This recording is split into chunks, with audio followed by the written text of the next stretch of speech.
Good evening, everybody. It's nice to be broadcasting once again from Jerusalem. And I have decided that I'd like to really make an effort to end on time so that nobody will feel like, they're missing out on something. Today's Parashat is Parashat Vayeshev. And I'd like to maybe just say a few words on recapping things that I've said in other contexts. If in Parashat Vayetze and Vayishlach, the Torah essentially is really trying to depict the personality of Yaakov from our Parsha, Parashat Vayeshev, until the end of the book of Bereshit. So the focus really is on the children of Yaakov. And I want to make two comments which are very important as a kind of background for things that may come up will come up today and maybe in the coming weeks. Number one, there's a fundamental difference between the patriarchs, Avram, Yitzhak, and Yaakov, and between the children. The first difference is that God appears to the patriarchs. God never appears to the children. And I think it's very important to note that. And in fact, one of the things which we'll be talking about today is this idea of maybe discovering God where God doesn't actually speak to you. And despite the fact that God doesn't, as I said, speak to whoever it is clear that God is actually there in the background. And perhaps connected to that is a second thing, which is that by and large, the patriarchs seem to be these spiritual giants. And although Yaakov seems to be the closest to our reality, one might say the one who is struggling, okay, whereas the other patriarchs don't seem to struggle as much. There's no question that when it comes to the children, that the children actually have a lot of issues that they're struggling with and have their ups and downs. And not only that, in some situations seem to be doing things which are very, very problematic. Okay, I'll just point out, we didn't do this last week, but certainly the incident where Shimon and Levi destroy the city of Shechem is, by anybody's stretch of the imagination, something which is very, very problematic. Not to mention the fact that in that story also, Yaakov's daughter is raped, okay? And although we have stories about Sarah and Rivka being taken, but nothing ever seems to happen to them. So there clearly is something which is going on with the children, which is very, very different, which is going on with the patriarchs. And I would say that this is also perhaps the reason why there may be this dividing line of the three patriarchs versus the children. And especially when we speak about the idea of the covenantal relationship that God has, it's with the patriarchs. Okay, obviously it's with the children, but with the children as the continuity of what was done with the patriarchs. The topic tonight is, I called it a tale of two seductions. And I'll say this in advance that it could very well be that we won't get to the second seduction, which is a story of Joseph and Mrs. Potiphar. But I would like to focus really on the first story, which is chapter 38 of Bereshit, the story of Yehuda and Tamar. And if time allows, I'll also, or maybe even during the course of looking at the story of Yehuda and Tamar, we may look at certain other references that appear in the second story. Okay, as an introduction, I gave you on my source sheet chapter 37 in Breshit, starting with verse 18, which essentially is the sale of Joseph. Okay, and since this is not the focus that I want to have, but it will be the background, so I'm just going to do this very, very briefly. And that is that Joseph has two dreams which somehow are expressing this leadership role that he will have in the family. The brothers are very resentful. The brothers leave the house because they're so upset with Joseph. Jacob sends Joseph to seek out the well-being of his brothers. And then what we have is the section which I have on the source sheet, where Joseph is approaching, the brothers see him, and then they're plotting to kill him. Okay, and then what ends up happening is that we have two figures who emerge, Reuven and Yehudah, who essentially saved Joseph from an early death. Reuven steps up and says, there's no way that you're going to kill him, okay? And his intent is to save Joseph. And what ends up happening is, as a result of what Reuven says, so the brothers end up stripping Joseph of his coat, throwing him into a pit, and essentially waiting, perhaps, until they decide what to finally do with him. And then it's at that point that as they're sitting around eating, that Yehudah, Judah, pipes up and says, let us sell him to this caravan which is approaching, and let us not send forth our hand against them, because he is our brother, he is our flesh and blood. And this pasuk I actually have highlighted. This is verse 27, where it was a pit stop. Yes, bracha.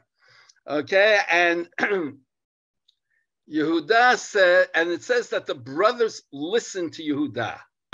Now, I have to point out, this appears in other places in the Tanakh, that when you talk about listening to someone, so it's not just, oh, I heard you, but it's the idea that they actually accept what he says and they act upon it. And as we see in the continuation, Joseph is taken out of the pit. We won't go into the question of who actually took him out of the pit, who actually sold him, but the end result is that Joseph is sold into slavery. And the next part, which also interests me, is that the brothers somehow need to explain what happened to Joseph, or feel they need to explain. But they don't actually explain it. What they do is they take his coat, they dip it in blood of a, of a goat which they've slaughtered, and then they send this coat to their father and essentially say to him, when it's brought to the father, whose coat is this? And Jacob says, this is the coat of my son. He has been torn apart. And what matters to me, I mean, there are a few things which matter, but for the moment, is that Jacob's response, he rends his garments. He is inconsolable. Okay, and in fact, he cries. And I would add that the image which we have over here is something which seems to continue essentially for the 22 years that Joseph is separated from Jacob. That Jacob is inconsolable. Jacob is in what we might even call a catatonic state. He stops functioning. He only somehow comes back to life when he's told 2 weeks from now that Joseph is still alive. That's the background.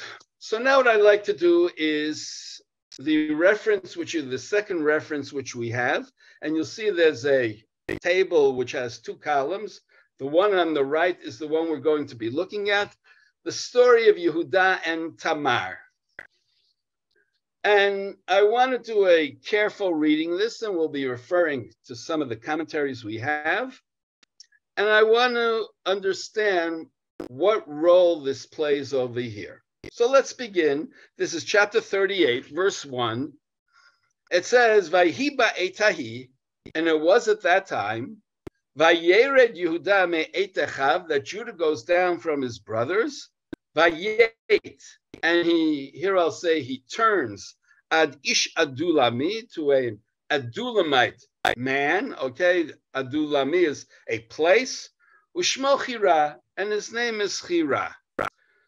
So the first thing which I think is important to note, all the I shouldn't say all the commentaries agree, but I'll mention who doesn't in a moment, that Vayhi ba'etahir was at this time. What is this time?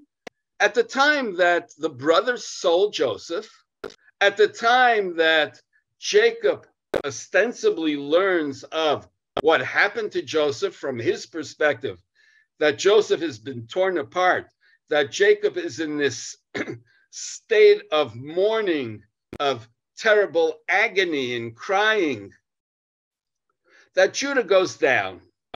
And there's a question as to what does that mean that Judah is now going down? And I want to begin actually with an explanation that you have by the Ibn Ezra. Wait a second.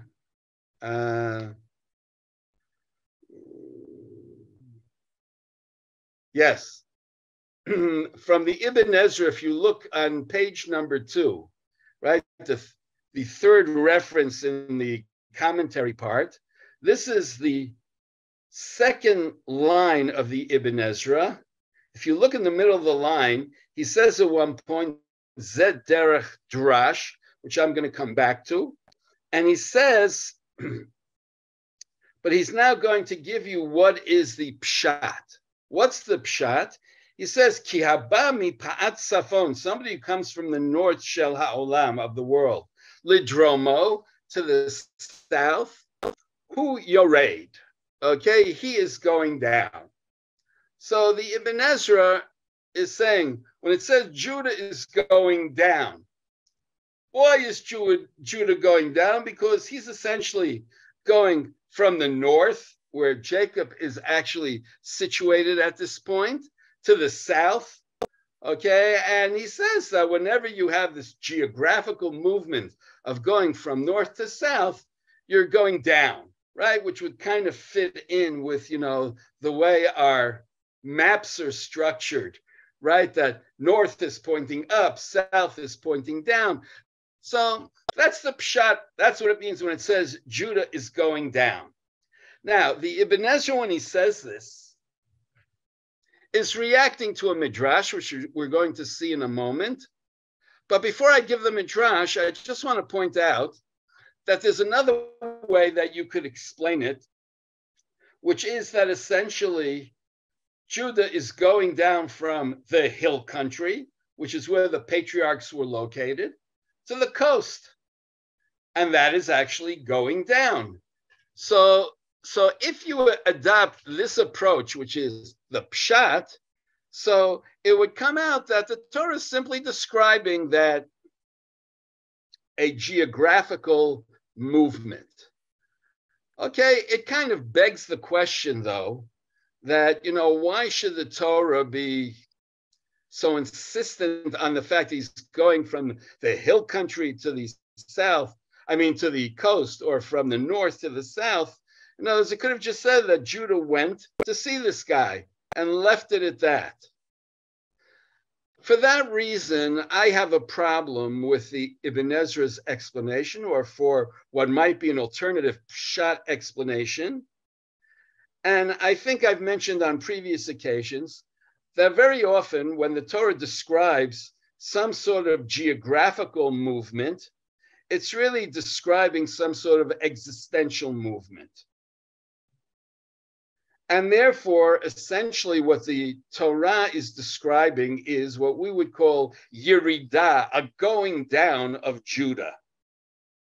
And so therefore, if you look on page 2 and see Rashi's comment, Rashi says, Lama nismecha parsha zo lekan. Why is the Torah juxtaposing the story over here, right? V'hifsik beparshato shel Yosef, and interrupting the story of Joseph, right? In other words, we would have expected that if the last thing in chapter 37 is that Joseph is sold and he's being brought down to Egypt, that the next thing we would talk about is Joseph in Egypt. And by the way, this is a problem according to anybody. So why all of a sudden do I interrupt the saga, right, the soap opera of Joseph, and I go to Yehuda? Now, I have to say that in today's reality of soap operas, so there are multiple things which are going on at the same time. So it's very common that you'll do one story and then all of a sudden interrupt it and then pick up with another story, and you're constantly going back. So I guess Hollywood got their inspiration from the Tanakh. So in this case, but here the rabbis are troubled by this. And so what does he say? Lelamed, this comes to teach us. Shahoridu echav migdulato, that the brothers removed Judah from his status, from his greatness, shkishira'u betzarat avihem, when they saw the distress of their father. Amru, they said, Ata amarta lemochro, you said to sell Joseph. Ilu amarta lahashivo, had you said to us to return him, hayinu shomim lecha, we would have listened to you. Which means that according to Rashi's interpretation, when it says Judah is going down, this is a description of Judah's status. Judah, who in chapter 37, right, was the one who gave the advice to sell Joseph, who the brothers listened to, who clearly in that story has a leadership role among the brothers, Judah is now deposed. Judah actually is now, and the brothers are very unhappy with him, because when the brothers see how this has affected their father, they say to Judah, why did you tell us to do that? We were following you. If you would have said to us, bring them back, we would have listened. And if we would have done that, then in the end, okay, it would not have caused all this grief to Jacob. I want to just point out another interpretation. If you look on the bottom of page 2, Rav Yosef Bechor Shor, where it says, Vayered Yehuda me'et echav, he says, Kevan shera'a tza'aro shel aviv, when he saw the distress of his father, uvechiotav, and his crying, lo haya yachol lizbol, he couldn't bear it. Upiresh mi beit aviv me'echav, and he separated himself from his father's house and from his brothers. He doesn't say that the brothers deposed him. He says that it was Judah's decision, and it had to do with the fact that he just could not bear seeing his father in such agony. And I might add, especially since he was the cause of that agony. So Judah now leaves. Okay, I want to maybe pick up on this explanation. If I take this explanation, so then it shows a certain change in Judah, that Judah, who had a certain leadership role, is now, in a certain sense, running away from that leadership role.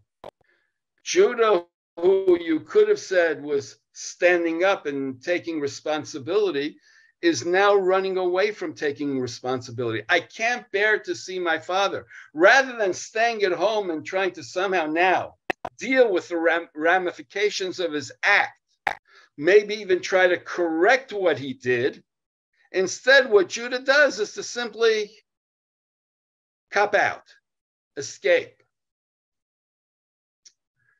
I want to go back to Rashi's interpretation. And I want to say that it may very well be, Rashi uses the language that the brothers deposed Yehuda. But if you look at the verse, it says Yehuda went down, which means that even if the brothers expressed their displeasure, in the end, this was a conscious decision by Yehuda, what we might call a self-imposed exile, to, in a certain sense, pay a certain price for his mistake. Now, I just want to make one last comment to address the Ibn Ezra. The fact that in the verse it says, and Judah goes down from his brothers, is not just telling me a geographical movement. It's very much telling me something about the relationship with his brothers. And whereas earlier the brothers listened to him, the brothers are no longer listening to him. And Judah, perhaps in recognition of that, is accepting that and leaving. But what I would like to point out is that by Judah going down now, he's putting himself on what we would call a slippery slope. And this is perhaps setting in motion a certain process which is very, very negative. And as I said before, if Judah is disturbed by the fact that his father is in mourning, then maybe stay there and help your father deal with his grief. If Judah is disturbed by the fact that he made a mistake as a leader, take ownership of it. Maybe try to find a way of correcting it rather than abandoning it. So that what Judah is doing, which on the one hand could be seen as self-imposed exile, and on some level accepting a punishment for his mistake, on another level may actually be a way of simply relieving himself of really taking responsibility for his actions. Now let's continue to see what I call the slippery slope. In the next pasuk it says, when he comes to this man, this Adulamite man whose name is Chira, Vayar Sham Yehuda bat Ish Knani Ushmo Shua. And he sees there the daughter of a Canaanite man whose name is Shua. Vayikacheha, he takes her, Vayavo Eleha, and he comes upon her. Okay, which means, and for our purposes right now, again, this is a little bit speculation, but I wouldn't say so much.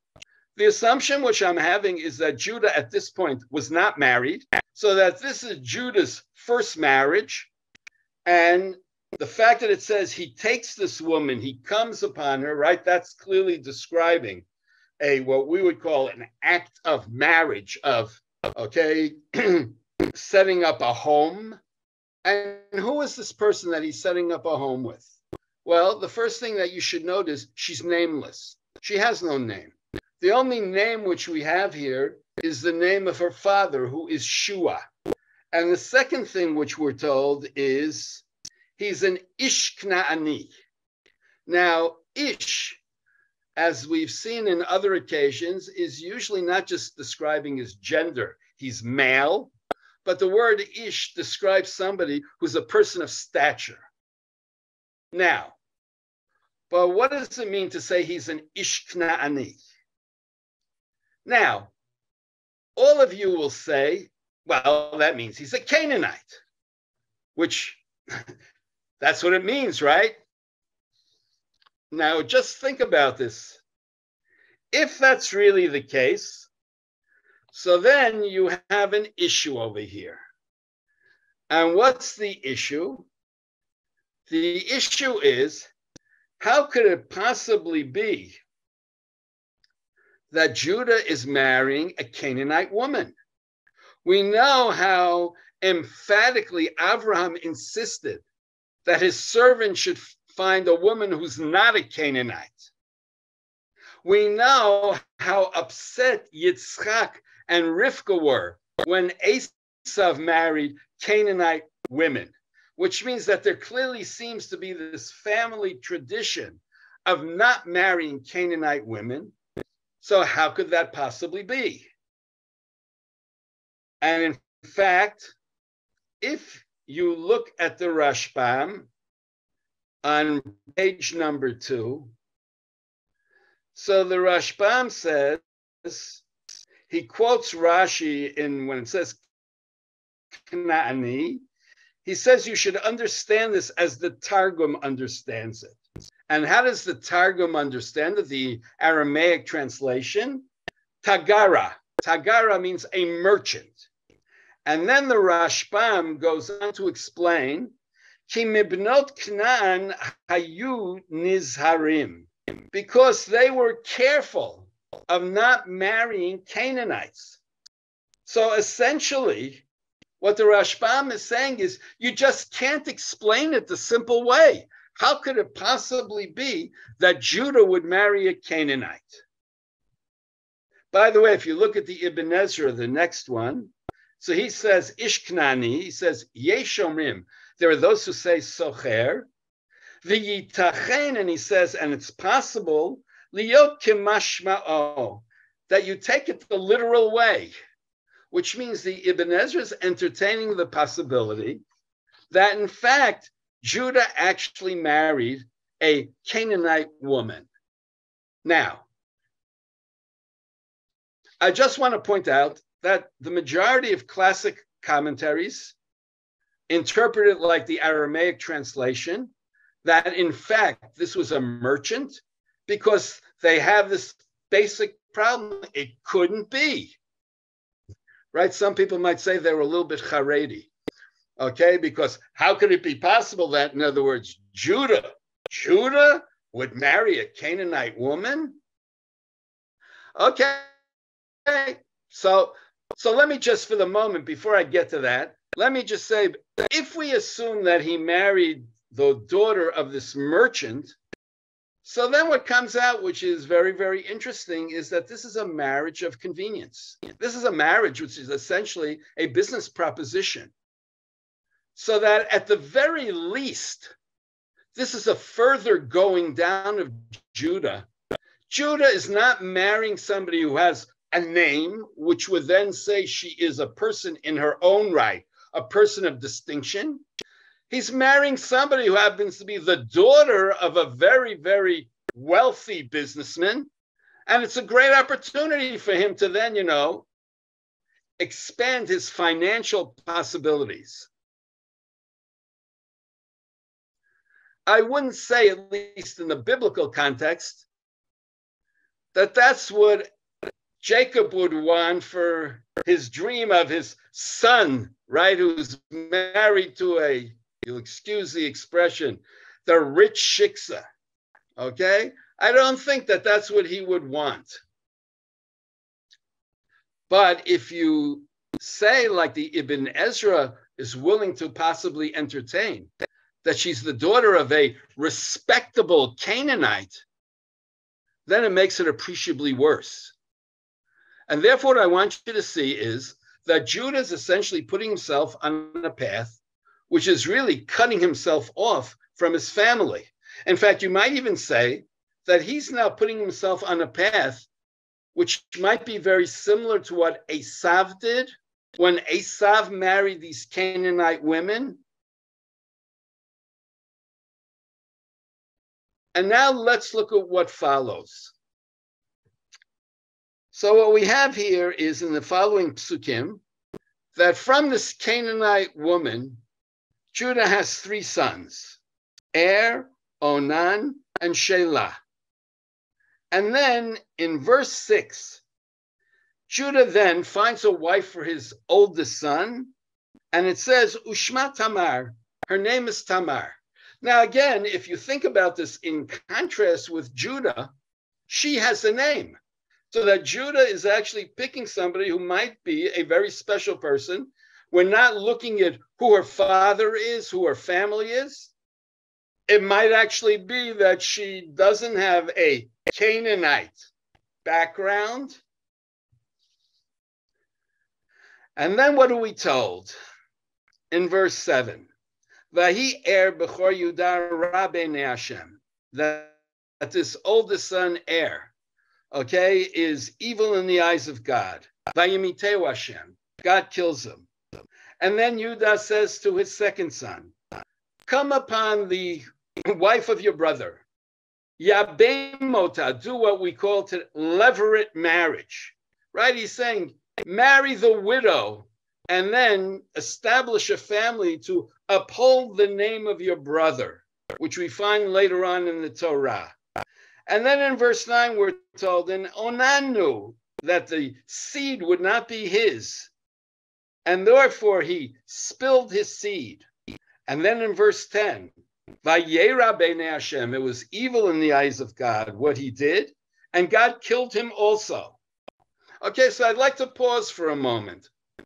So I just want you to see that what's fascinating over here, okay, is that God is actually intervening. The text says God is intervening in the life of Judah. His eldest two sons are described as doing something which is evil in the eyes of God, and God kills them. I'd like to pause for a moment and raise the question as to whether Judah at this moment all of a sudden begins to start doing some soul searching. And does Judah perhaps say to himself, maybe I've put myself on a terrible course. Maybe I have to retrack. Does Judah, when it says God killed these two, does Judah see this as being an act of God? Does Judah see it as being an act of God for the evil of his sons, or maybe even more for his evil? And I would just like to point out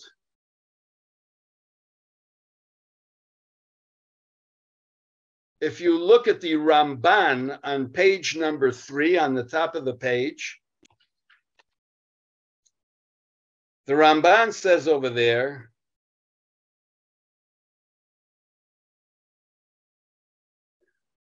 he quotes the Ibn Ezra, right? And I just brought this because it's a little bit easier to incorporate as part of the Ramban. He says, Rabbi Avraham Amar, and this is in next week's Parsha, Ki bavor heyot haisha zot knanit, because this woman was a Canaanite woman, v'avar al da'at avotav, and he violated, he transgressed the mindset of his forefathers. Hayu baneha ra'im, her children were evil, umetu, and they died. Which means that the Ibn Ezra in a later commentary says that it's not only the fact that these kids were evil and they died, but what these kids are doing is an extension of the evil which Judah did by marrying this Canaanite woman, which is going against the will of his predecessors. So that on a certain level, this is actually a punishment to Judah. And if you go down to the next commentary, the Sforno, if you see where he says in the first comment, Vayhi ba'etahi, Boto azman, shenimkar Yosef leMitzrayim, at that time that Joseph was sold to Egypt, b'sibat atzat Yehuda, at the advice of Judah, Shamar l'mochro, who said to sell him, v'lo amar lahashivo, and not to return him. And then he says, v'shikel et aviv, and he caused his father to be bereaved. Chal al Yehuda pri ma'alalav. So there now comes upon Judah the fruits of his labors, v'holit shnei b'nei mavet, and he gave birth to 2 sons, sons of death. V'nishar shakul mishnehem, and he is left bereaved from his 2 sons, which means that according to the Sforno, he sees that what's happening now on some larger scale as being measure for measure. That Judah brought Jacob to a state of bereavement, even if in reality Joseph is still alive, but Jacob feels Joseph is dead. Jacob is experiencing what it means, the loss of a son, and for that pain, which he inflicted upon his father, he now will have to suffer the pain of what it means to be a bereaved parent. And he will experience what it means to lose two children. Now, I realize that this raises a lot of issues for people. And one of the things which I have said in a podcast many years ago, for those of you who may have heard my podcast, is that when you look at the story of Joseph and his brothers, it's very interesting to see that this story can actually be seen on two levels, two planes. There's what we could call the human plane, and then there's what we could call the divine plane. And on the human plane, we see that there is this, sibling rivalry. We see what happens, how they sell their brothers. We see all of the intrigues that are going on. And we could even be looking at, from our perspective, right, this going down of Judah, right? How as a result of what he did, Judah then puts himself on a track, which is cutting himself off from his family, which in the end is really causing him to drift further and further apart, not only to leave them geographically, but to then engage in behavior, which is actually antithetical, right, to their whole belief system, right? Who he gets married to, who in the end are the children that are a result of that marriage. Even the parallel between Judah being on a fast track to pick up on the path of Esav. But then there's another level, which may be saying there's also some sort of divine plane of what you might call reward and punishment, of justice, that on some level Judah is getting what he deserves. Judah, who caused so much pain to his father, who gives him that feeling of bereavement, now actually becomes bereaved. Okay, and by the way, this is a theme which comes up a number of times in the Joseph story. I'll just point out previews of coming attractions, although I've done this in the past, that if you look at the end of Parashat Miketz, after Joseph plants his cup in Benjamin's sack, and the brothers are so distraught, and there's a point where Joseph says, how could you do this? How could you steal my cup? And if you look at the end of Parashat Miketz, you'll see that Judah says, what can we say? God has found the sin of your servants, which means Judah there is saying explicitly that what's happening now is somehow part of a divine plan of punishment. And there what Judah is saying, which he doesn't say explicitly what he's thinking, is that we are now being punished for selling our brother, and we are now going to pay in spades. So what Judah actually articulates in next week's Parsha, these commentaries are perhaps articulating over here. And the question is, at this point, does Judah perhaps make that connection? Does Judah in any way see that maybe what's happening here is an act of God, maybe a signal, right, of punishment? Maybe Judah should be now changing his ways. So now let's go back to the Psukim.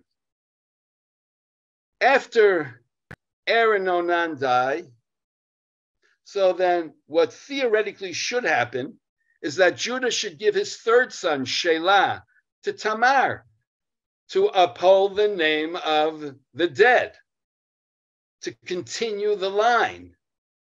And yet Yehuda says to her, and this is in verse 11, chapter 38, verse 11, Yehuda says to Tamar's daughter-in-law, sit as a widow in your father's house until Shelah grows up. And Judah says, well, the reason you can't get married now, he's still too young, right? You have to wait till he grows up. Okay, and it says because Judah said, and it's not clear whether Judah is saying this to her or whether Judah, which I think is saying this to himself, that Judah in effect is thinking to himself, I don't want to give her my son Shelah because I'm afraid he will have the same fate. And here there's actually a very interesting question. Why is Judah so fearful that his third son will go the same path as the other two? And here there are two possibilities which come up in the commentaries, and I'm just going to put it out. You can find it in the ones I brought. One possibility is that Judah feels, excuse me, that Tamar is actually a quote unquote killer woman, that she's really the one who's responsible for the death of these two sons. I don't know, she has bad luck, whatever you might want to say. And as a result of that, he's afraid that, in other words, she has like a track record, that she buries her husband. And therefore, she doesn't want to have Shelah marry her because she's bad luck. And in fact, it's not just a question, let's wait. What he's really doing is putting her on hold indefinitely. There's a second possibility, which is that he doesn't necessarily see her as being, in fact, bad luck, but Judah actually is afraid that maybe his sons really were at fault. And therefore, he doesn't want the same thing to happen with his third son. So therefore, what he says is, let's wait. And maybe we'll wait to the point where the third son will grow up enough that maybe he will actually act in a manner which is more mature, responsible, maybe let's add, good in the eyes of God. And as a result of that, so yes, he will be able to marry her. But Judah wants to be sure that before he marries her, that this son will actually act properly in the eyes of God. I just want to point out, if you look at the Ramban on page number 3, right, this is the 4th line down. The Ramban says, when it says, because Judah said that maybe he will die, Klomar hayad docha ota bekash. He's like simply brushing her off. Shelo hayad bedato lasiya lo. He really had no intent to have her marry him, because he said he'll die just like his brothers, because she has a track record that her husbands die. And then he says in the next line, Lashon Rashi, right? So what I explained to you a moment ago is Rashi's comment. And it's not only Rashi, that in other words, Judah says this woman has a terrible track record of killing her husbands. So he's just kind of putting her on hold, but he never really had any intention of her marrying Shelah. And then the Ramban raises an interesting question. He says, V'lo yadati, I don't know. Lama yitbayesh Yehuda, why should Judah be embarrassed? Hamoshel b'doro, the guy who's a ruler in his generation. Min haishazo, like, why is this woman intimidating him? Right? V'lo yomar leha, why doesn't he just say to her, Lechila shalom beiti, go to wherever, right? Leave my house in peace. Now, the Ramban's raising a very interesting question. If Judah really has no intention of having his son marry her, so then why does he have to kind of put this woman on hold? He is somebody who's a very powerful figure. He can just say to this woman, get out of here. I don't need you. And then he says, V'lama yat eota, why should he deceive her? V'hi asura l'shelah. Okay, where if she's in fact prohibited to marry his son. Okay, this is something, there's a whole discussion whether, if you marry someone, and if a woman marries and has 2 dead husbands, there's a machloket, right? There's an opinion which says that if 2 of her husbands die, it's actually prohibited for someone, a 3rd husband, to marry her, because it's as if you're endangering your life. She has a track record. There's a second opinion which says it's only if she has a 3-time record. We're not going to get into this discussion. But the point which the Ramban is making is, if he really is suspicious of her, then just get rid of her. why are you putting on this whole charade? Okay, and then, and he also says, and it's also difficult to imagine that Judah was unaware of the sins of his sons, that he was actually putting the blame on Tamar. So if you look 3 lines from the bottom of the Ramban, he says, "V'hanachon beinai shehaya shela ra'ui liyavam or liyibum." That what's appropriate is that Shelah really was fit to marry, but he didn't want him to marry while he was still so young, because, as I said a moment ago, he's afraid that he will act indiscreetly and bring upon himself his death. Okay? So in any case, what you see over here is, and I would like to adopt the position of the Ramban, that it's not so much that Yehuda is blaming her as much as Yehuda is perhaps aware that his boys were at fault, and that he's concerned that the third one will fall into the same trap.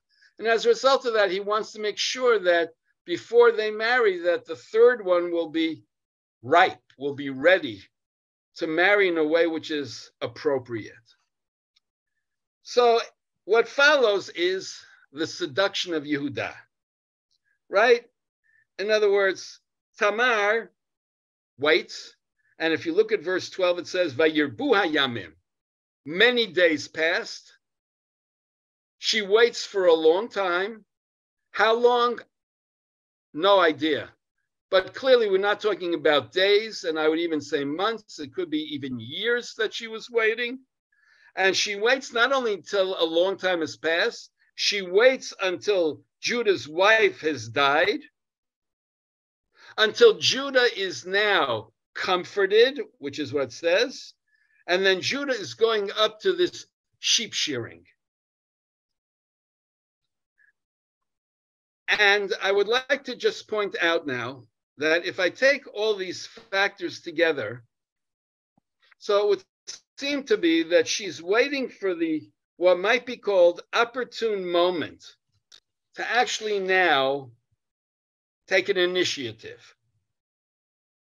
Okay, and there are a number of commentaries who say that the significance of this sheep shearing is that this was actually a very, very festive occasion, okay, which would create a certain mood, which then might allow for what follows.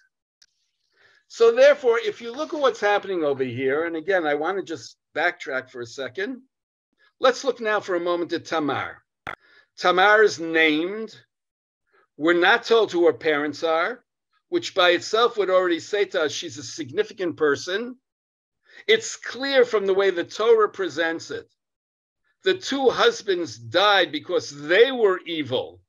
There's nothing at all which she is at fault with. She is doing everything in what could be called the most honorable way, right? Respecting the wishes of Yehuda, waiting for a very long time, waiting till after Judah's wife has died, waiting till after he's been comforted, waiting till Judah now perhaps is a certain state of mind, okay? And then the question is, for what? And then we're told the following in verse 13. And Tamar was told, your father-in-law is going up to Timnah to do the sheep shearing. She removes her garments of widowhood, right? If we could imagine today, right? Although I can't say for sure that that's what it was then, right? Today, right? The garments, right? In, I guess you could say, the general society that would characterize a widow, and I'm talking about a fresh widow, would be wearing black. So if you could imagine, she's like wearing black all the time. And then all of a sudden she discards that very dreary clothing and gets dressed up in what we might call a more normal fashion. Okay, and then what it says is, verse 14, she removes the garments of her widowhood. She Shivatchas batsaif. She puts on a scarf. She covers herself with a scarf. Vatitalav. She wraps herself. Vatesha befetach einayim asher al haderech timnata ki ra'ata ki gadal shela v'hi lo nitna lo lisha. She sits at the crossroads, and because she saw that Shelah has already grown up and she wasn't given to him to be a wife, which means that it's clear that from the context, she sees Shelah is not going to be her husband. That's the way she understands it. And it's as if she's now looking to engage Yehuda. Okay, now, the simple way of taking it is that she's getting herself dressed up. Clearly, she's hiding her identity from Yehuda. You might say she's also dressed up in a way which is maybe provocative. Sitting at the crossroads might be clearly is a place where she's very visible. Is that also a place where hookers hang out, so to speak? Could be. Is she dressed up in a way which is provocative, which is trying to seduce him? And then what does she hope to get from all that? Okay. Now, I just want to point out that there are a number of commentaries, which is very, very interesting, who say that she actually wasn't necessarily interested in seducing Yehuda when she gets dressed up in this fashion. And what they say is, excuse me, let me just find this for a second.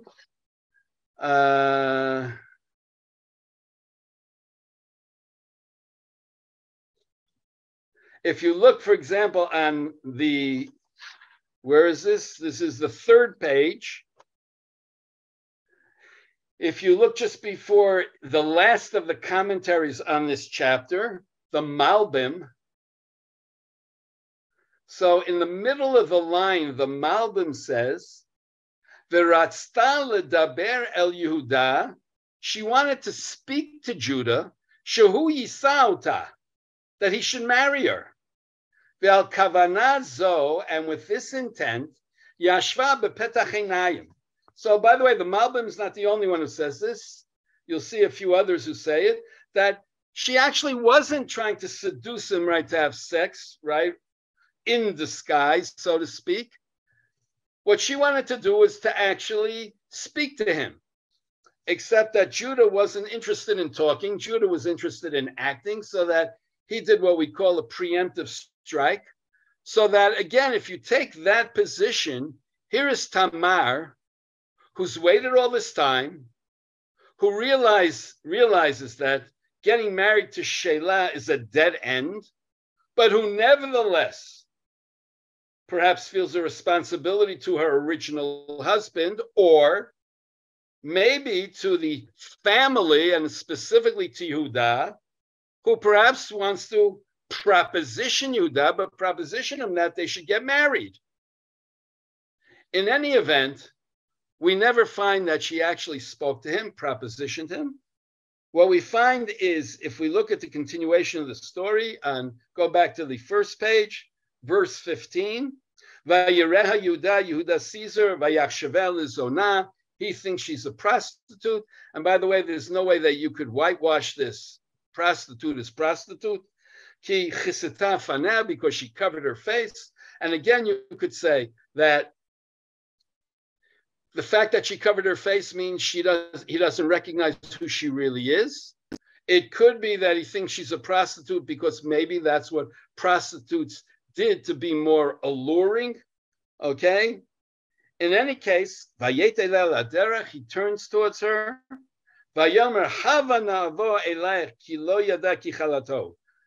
Let me now come unto you, because he didn't know that this is his daughter-in-law. Okay, it's a very, by saying Havana avoy laich, right? It's a kind of a little bit vulgar way of speaking. By the way, for those of you who may recall, this is actually what Jacob said to Lavan after he'd worked for 7 years. He said, give me my wife to be so that I can come upon her, which actually was not the nicest way to phrase it. Okay, but here it's not to be a wife. Okay, it's what we call a one-night stand. Okay, and then it says, and then she says, she starts negotiating. Okay, what are you going to give me? And he says, I'll give you a goat. And then she says, well, what about collateral until you eventually give me this goat? And then he says, what do you want? And she says, I want your chotam, verse 18, chotamcha, your signet ring, ptilcha, matcha means your staff.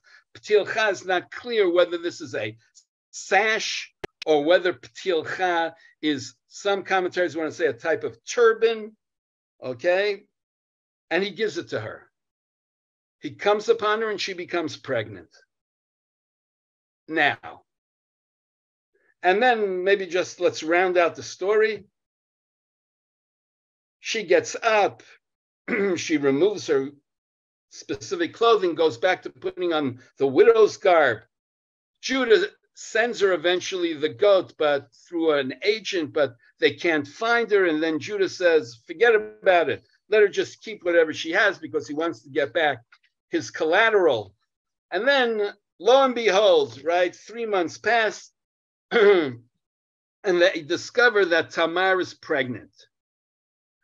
And then Judah essentially declares she should be put to death. She should be burned, right? This is later on, okay, in verse 24. Very, very harsh decree, punishment that's, even if you assume she's pregnant and even if you assume that she should have been waiting around, but to be burned for, and then she discreetly sends to him the guarantee, the collateral which he had given her, and says, okay, recognize to whom this belongs. And the one to whom this belongs is the one who impregnated me. Okay, and then Yehuda recognizes it, and a very famous line in verse 26, Yehuda says, Tzadka mimeni. Okay, which we're going to come to. I see that my time is starting to run out. Okay, so I have to move a little bit.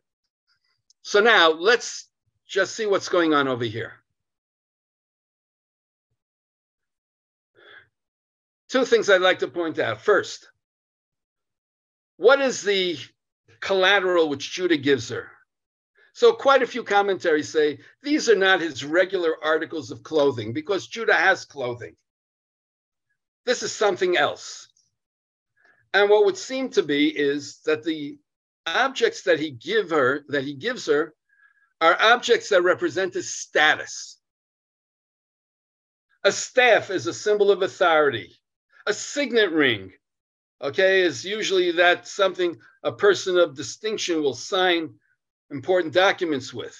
The sash, or especially if you see it as being a type of turban, may also be something that sets you apart from the general population.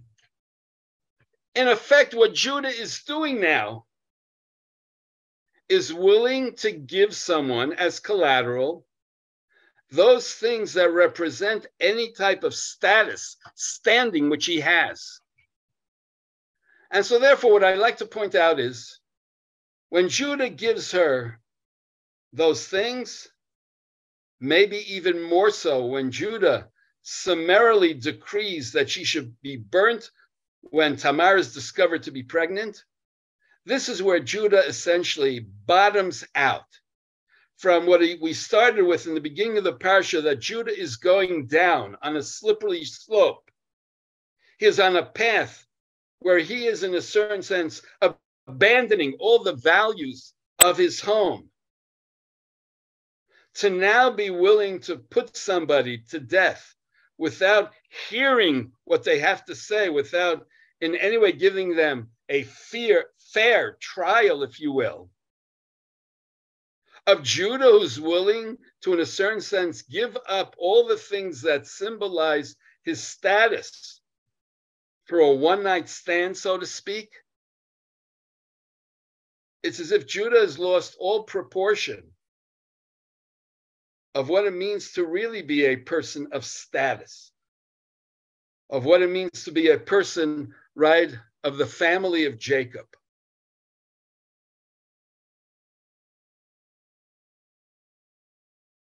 Tamar, in a sense, is the one who somehow brings him to his moment of truth.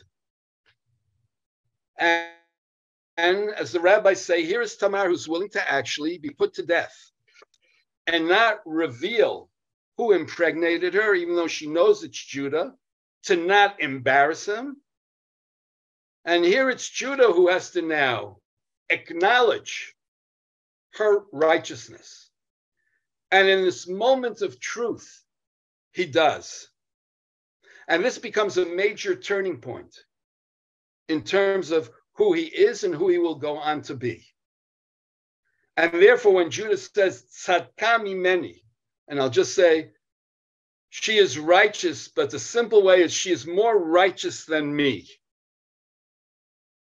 Even if he may have thought he was right in putting her off in marrying his son. But clearly now, she is the one who emerges as the righteous person. And obviously, Judah does not have her put to death. I just want to point out, it's very interesting that there are three things which come up in this story, this latter part, that echo the previous story. When Judah gives her the three things that reflect his status, that perhaps is echoing when Joseph is stripped of his coat, which reflected his status in the family. So that there's a certain element here, maybe of measure for measure. The brothers stripped Joseph of his coat. Here is Judah, who's now willingly, but nevertheless being in a certain sense pushed in a direction to be stripped of what represents his status. Judah offers to give her a goat. Well, the goat was used earlier in the story.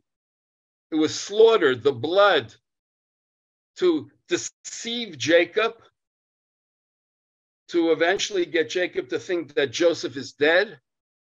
And here is the goat, which is now going to, in a certain sense, be used in what could be seen as actually a very embarrassing, if not worse, act of Judah, which potentially could be the act which will take Judah out of the Jewish people. And then we have the third thing. The brothers in the previous story said to Jacob, recognize this coat. Whose coat is this? And Tamar says to Judah, recognize these three elements of clothing. Who do they belong to? Jacob clearly recognizes the coat as Joseph's, but that leads him to an inconsolable state. Judah recognizes, and that leads him to what could be called the path of his redemption. So, since unfortunately I have once again gone over my time, and I told you in advance, though, that I thought we would only get to one of the seduction stories. So what I'd like to do is to just summarize this.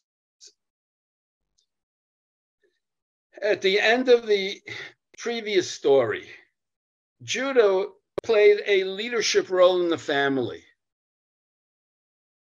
But his leadership role resulted in a terrible mistake. It resulted in a tragic reality of Jacob, who feels bereaved, who is inconsolable, who's in tremendous grief. It leads to a rift between Judah and the brothers. It ultimately leads to Judah separating not only from his father, from his brothers, but essentially from everything that should be his path in life. It leads Judah on a slippery slope. He marries a Canaanite. From that Canaanite, he has 3 sons, 2 of whom are explicitly described as being evil. He becomes a bereaved parent. And eventually, he loses his wife as well. But he overcomes the loss.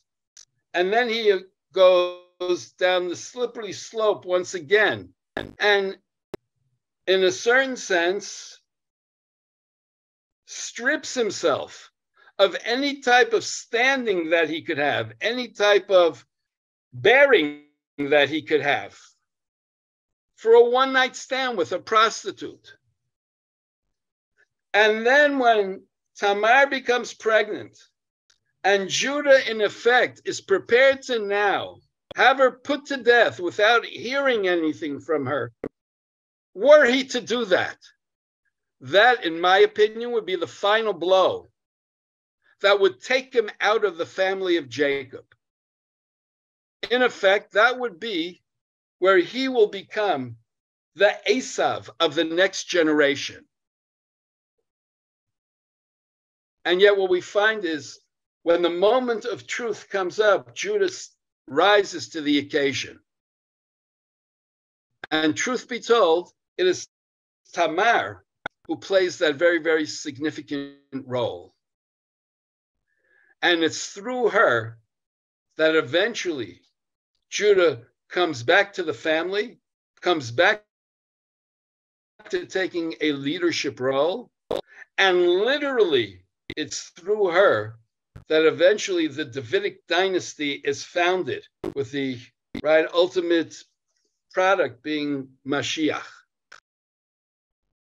So that here we have a story of a seduction, but where that seduction is ultimately done in a way which brings about a very, very positive result. Okay, we'll stop over here. Hopefully at some point we will get to the story of Joseph and Mrs. Potiphar.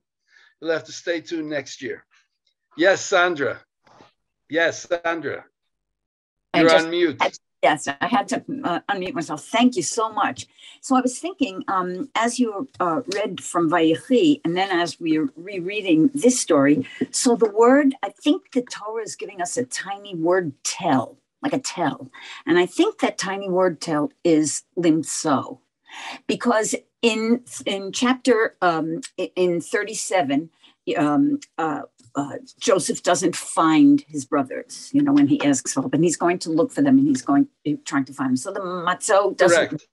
In 38 with Yehuda and Tamar, oh boy, we see it again and again, especially when he sends the goat out, and you can imagine Chira holding on to the goat and looking, and he doesn't find this Isha Zonah or a cultish prostitute, whatever velo mutzeit. I mean, it says in verse 22, velo mitzatia. So there's the word matzo, but it's preceded literally or figuratively in these chapters by the word lo.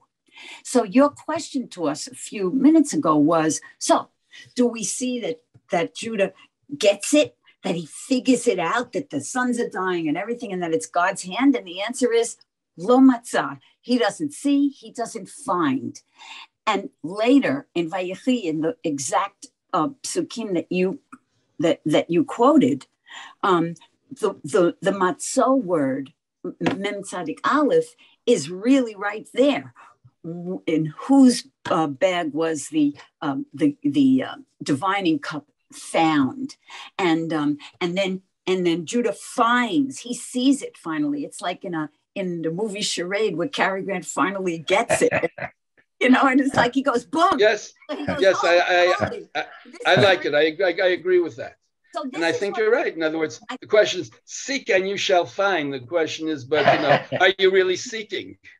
Really, that's right. So I think I love the way that the Torah will give it to us on different levels. So it's pshat and it's drush. But if we look closely, and was one of my dings today, is boom, the matzah word is always low until later when Judah does see it, and then the matzah word doesn't have low. So I just thought that was. Yes, I think you're absolutely right. And again, I think that there's a certain process over here. And then you're right, eventually, right? In other words, he finds, so to speak. Right. But he has to go through a very, yes. Yeah. Okay. Yeah. Thank you. Thank you. It's so, of course, it's so exciting. Anyone else would like to make a comment? Okay, if people aren't, I'm giving another shiur for Pardes in another few minutes. So I'm going to think of that. Thank you, Rabbi. This is a special shiur. You're welcome. Okay, so thank you. We'll see each other next week. Bezrat Hashem. Okay, we may get off for Thanksgiving, but we don't get off for Hanukkah. Hanukkah Sameach, everyone. Hanukkah Sameach.